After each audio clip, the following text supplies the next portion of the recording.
विद्यार्थी मित्रांनो, मी आहे रेणुका तांगडे. स्वागत आहे तुमच्या आपल्या YouTube चॅनलवरती.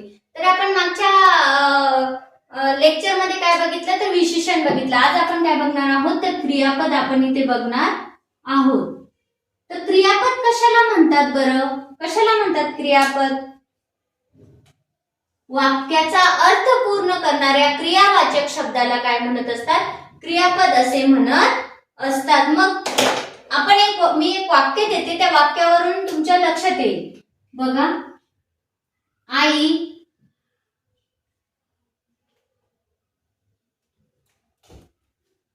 आई मंदिरात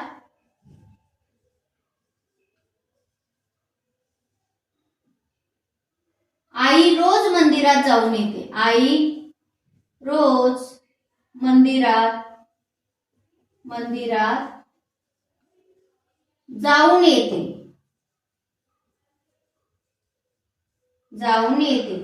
बघा, यामध्ये काय झालेलं आहे? दोन क्रियावाचक शब्द आलेले आहे, जाऊन येते. मग यामध्ये क्रियापद कोणतं आपल्याला ओळखताना कन्फ्युजन होतं की दोन शब्द इथे आलेले आहे, मग क्रियापद नेमकं कोणतं आहे? तर बघा, जाऊन हे पण क्रियावाचक शब्द आहे आणि येते हा पण क्रियावाचक शब्द आहे. पण लक्षात ठेवायचं आहे, आपण क्रियापदाची व्याख्या काय केलेली आहे की वाक्याचा अर्थ पूर्ण करणाऱ्या क्रियावाचक शब्दाला काय म्हणतात? क्रियापद असे म्हणतात. मग वाक्याचा अर्थ पूर्ण कुठे होतो? आई रोज मंदिरात जाऊन या शब्दाने अर्थ पूर्ण होतो का? तर नाही. कशाने होतो? येते ह्या शब्दाने काय होत असतो? ह्या वाक्याचा अर्थ पूर्ण होतो. म्हणून या वाक्याचे क्रियापद काय झालेलं आहे? येते हे क्रियापद होते.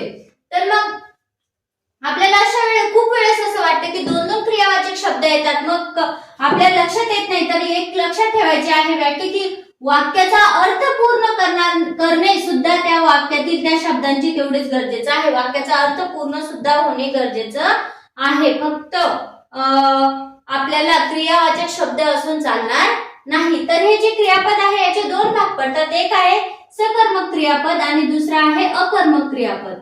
वाक्याचा अर्थ पूर्ण होण्यासाठी जर कर्माची गरज भासत असेल किंवा कर्माची गरज असेल त्याला काय म्हणतात? सकर्मक क्रियापद असे म्हणतात. स म्हणजे असणे आणि अ म्हणजे नाही, किंवा ज्या क्रियापदाला वाक्याचा अर्थ पूर्ण होण्यासाठी कर्माची गरज भासत नाही त्याला म्हणतात अकर्मक क्रियापद.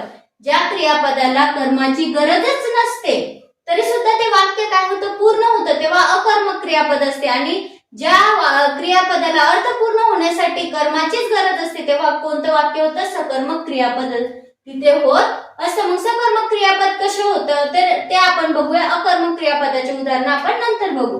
तर मग कसं होते बरं? बघा, सकर्मक क्रियापदाचं उदाहरण बघू. राम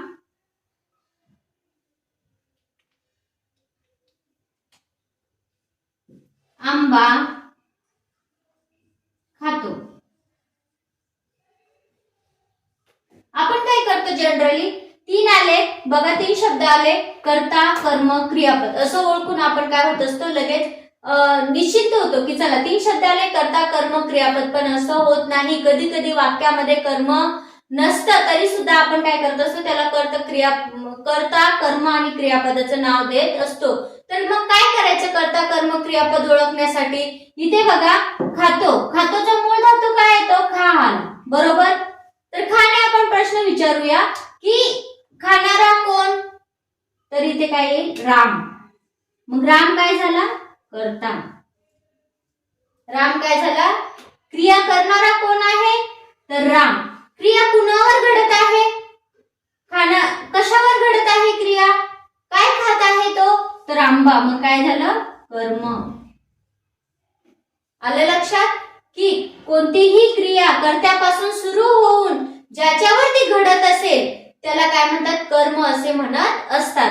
तर बघा, क्रिया करणारा जो कर्ता, बरोबर, राम काय झाला? कर्ता झाला. क्रिया करणारा कोण असतो? तो कर्ता. आणि क्रिया ज्याच्यावर घडते ते काय होतं? कर्म. क्रिया कुणावर घडली आहे? मग आंब्यावर. कुणावर घडलेली आहे? आंब्यावर. म्हणून आंबा काय झालेला आहे? कर्म झालेला आहे. परत एक वाक्य घेऊया म्हणजे लक्षात येईल. नंदू चेंडू खेळतो. खेळतोचा मूळ धातू काय झालेला आहे? खेळ. खेळणारा कोण? नंदू. कोण आहे खेळणारा? नंदू. नंदू काय झाला? कर्ता. आलं लक्षात? खेळण्याची क्रिया कशावर घडली आहे? तर चेंडूवर. चेंडू काय झाला? कर्म. कशावर घडलेली आहे? कर्त्याची क्रिया ज्याच्यावर घडते तो काय झाला? कर्म. आलं लक्षात? म्हणजे मग काय झालेलं आहे? खेळ साधा आणि सोपा आहे. कर्म जर ओळखायचं असेल तर बघा, अगोदर तुम्ही काय करायचं वाक्यामध्ये कधी पण लक्षात ठेवायचं आहे, अगोदर काय करायचं? कर्ता ओळखायचा. कर्ता ओळखल्यानंतर कर्म ओळखणे खूप सोपं असतं. कधी कधी आपण काय करतो? अगोदर कर्म ओळखतो आणि नंतर कर्ता बघायला जातो. कधी कधी कर्मच वाक्यामध्ये नसतं आणि मग आपण काय करत असतो? कर्त्यालाच कर्माचं नाव देत असतो. तर नंदू. खेळणारा कोण? नंदू. काय खेळला तो? खेळण्याची क्रिया कशावर आहे? तर चेंडूवर. मग चेंडू काय झाला आहे? कर्म झालेलं आहे. तुम्हाला वाटत असेल आणखी एक उदाहरण घेऊ म्हणजे तुमच्या आणखी चांगल्या प्रकारे लक्षात येईल. राम दूध काढतो. राम दूध काढतो. काढतोच बघा, काढतोच धातू काय येतो बघा? काढतो शब्दाचा काढ. काढणारा कोण?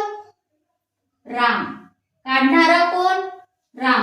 राम काय झाला मग? कर्ता. काय झाला? कर्ता. काढण्याची क्रिया कशावर झालेली आहे? काय काढलं? कशावर झालेली आहे? तर कर्म. दुधावर. मग दूध काय झालं? कर्म. काढतो काय झालं? क्रियापद. क्रियापद. हे झाले सकर्मक क्रियापदाचे उदाहरण. ज्या क्रियापदाला पूर्ण होण्यासाठी कर्माची आवश्यकता असते अशा क्रियापदाला काय म्हणत असतात? सकर्मक क्रियापद म्हणत असतात. तर हे काय झाले? आपले सकर्मक क्रियापदाचे उदाहरण झालेले आहेत. मग आपण काय बघितलं की वाक्यामध्ये कर्म असतो तेव्हा कसं ओळखायचं? पण कधी कधी काय होतं? वाक्यामध्ये कर्म नसतं तरी सुद्धा वाक्य असतात. मग असे वाक्य कोणकोणते? आणि आपल्याला काय होतं? कधी कधी खूप वेळेस असं कन्फ्युजन होतं की वाक्यामध्ये कर्म आहे की नाही, कसं ओळखायचं? तर मग आपण त्यासाठी अकर्मक क्रियापद बघूया. ज्या क्रियापदासाठी क्रियापद पूर्ण होण्यासाठी कर्माची आवश्यकता नसते, कर्माशिवाय सुद्धा ते पूर्ण होऊ शकतं, त्याला काय म्हणतात? अकर्मक क्रियापद असं म्हणत असतात. अकर्मक क्रियापद. अकर्मक क्रियापद. मग असे कोणकोणते उदाहरणं आहेत बघा? भरपूर अशी उदाहरणं आहेत. एक दोन उदाहरणं आपण घेऊ म्हणजे तुमच्या लक्षात येईल की नेमका कसा आहे. बघा, नेहा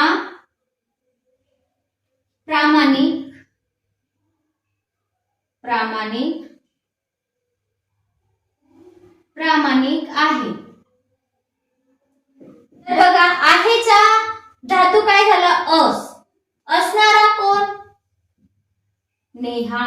असणारी कोण? नेहा. म्हणजे नेहा काय झाली? कर्ता. काय झाली नेहा? कर्ता. क्रिया कुणावर घडली आहे? कुणावर? प्रामाणिक कोण आहे? कोण आहे प्रामाणिक? तर नेहाच इथे काय आहे? प्रामाणिक आहे. म्हणजे काय झालंय की नेहा कर्ता आहे. मग इथे कर्म आहे का? नाही. कुणावर क्रिया घडली? ज्याच्यावर क्रिया घडते ते काय होतं? कर्म होतं. पण इथे क्रिया कशावर घडली आहे का? नाही. म्हणजे ह्या वाक्यामध्ये काय नाही आहे? कर्म नाही आहे. कर्ता आणि क्रियापद जेव्हा कर्त्यापासून त्याची सुरुवात होते आणि कर्त्यापर्यंत येऊनच ती थांबते तेव्हा त्या वाक्याला अकर्मक क्रियापद असे म्हणतात. किंवा ज्या क्रियापदामध्ये कर्माची आवश्यकताच नसते तशा क्रियापदाला काय म्हणतात? अकर्मक क्रियापद असे म्हणतात. आणखी आपण वाक्य घेऊ म्हणजे तुमच्या आणखी लक्षात येईल बघा की नेमकं राजाला मुकुट शोभतो. बघा आता शोभतोचा धातू काय झाला?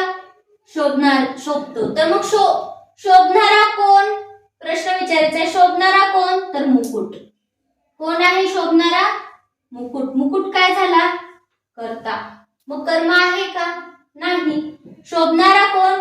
मुकुट. शोभतो कुणाला? शोभणारा कोण? मुकुट. तर शोभतो कुणाला असं आपण विचारू शकतो का? नाही. तर इथे कर्म नाही. आहे का कर्म काही? नाही. कर्त्यावरच इथे काय झालेलं आहे? हे वाक्य इथे संपलेलं आहे किंवा इथेच कर्त्यावरच या वाक्याचा अर्थ पूर्ण झालेला आहे म्हणून इथे कर्माची आवश्यकता आहे का? नाही. परत एक वाक्य बघा, परी रस्त्यात पडली. परी रस्त्यात पडली. पडली. पडली कोण? परी. कोण पडली? प्रश्न विचारायचा बघा क्रियापदाने. पडली कोण? परी. परी काय झालं? कर्ता. काय झालंय? परी कर्ता. पडणारी कोण? पडली कोण? परी. पडणारी कोण आहे? परी. रस्ता पडतो का? नाही. मग पडणारी कोण आहे? परी. म्हणजे इथे पण काय आहे? कर्म नाही. तर मग अशा वाक्यांना काय म्हणतात?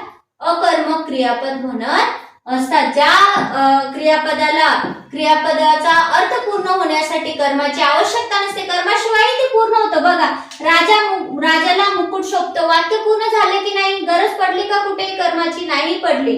मी परी रस्त्यात पडली, कर्माची गरज भासली का आपल्याला? काय झालं? इथे पण वाक्याचा अर्थ आपल्याला पूर्णपणे इथे कळालेला आहे. तर अशा वाक्यांना आपण काय म्हणत असतो? अकर्मक क्रियापद म्हणत असतो. आपण लक्ष द्या बघा की प्रत्येक वेळेस काय होत असतं की वाक्यामध्ये क्रिया हा खूप मोठा घटक असतो. क्रियापदाशिवाय कोणतंही वाक्य काय होत नसतं, पूर्ण होत नसतं. अशी काही वाक्य पण आहेत बघा, जसे की म्हणी, पण त्या म्हणी सुद्धा कशा पूर्ण होतात? त्यातही कुठेतरी क्रियापद हे दडलेलं असतं किंवा गुप्त असतं. जसं की एखादं उदाहरण सांग, जसं शीतावरून भाताची परीक्षा. बघा, शीतावरून भाताची परीक्षा. भाताची परीक्षा. आता इथे बघा तुम्ही, शीतावरून भाताची परीक्षा, पण आपण बघू हे काहीतरी गुप्त आहे. शीतावरून भाताची परीक्षा असते, लिहिलेलं नाही, पण ते सुद्धा आपल्याला कळतं. म्हणजे असे काही म्हणी सुद्धा आहेत की त्यामध्ये सुद्धा हे क्रियापद काय झालेलं असतं? दडलेलं असतं. तर यावरूनच आपल्याला काय करायचं असतं की क्रियापद कुठे आहे, कसं आहे, सकर्मक क्रियापद कोणतं, अकर्मक क्रियापद कोणतं, हे आपल्याला शोधायचं असतं. तर मी तुम्हाला काही वाक्य देते, ते तुम्ही मला कमेंट मध्ये सांगायचं आहे की हे सकर्मक क्रियापदाचं वाक्य आहे की अकर्मक क्रियापदाचं वाक्य आहे. आणि अकर्मक क्रियापदाचं आहे तर मग त्यामध्ये कर्ता कोणता आहे, आणि जर सकर्मक क्रियापदाचं आहे तर त्यामध्ये कर्म कोणतं आहे, हे तुम्ही मला इथे सांगायचं आहे.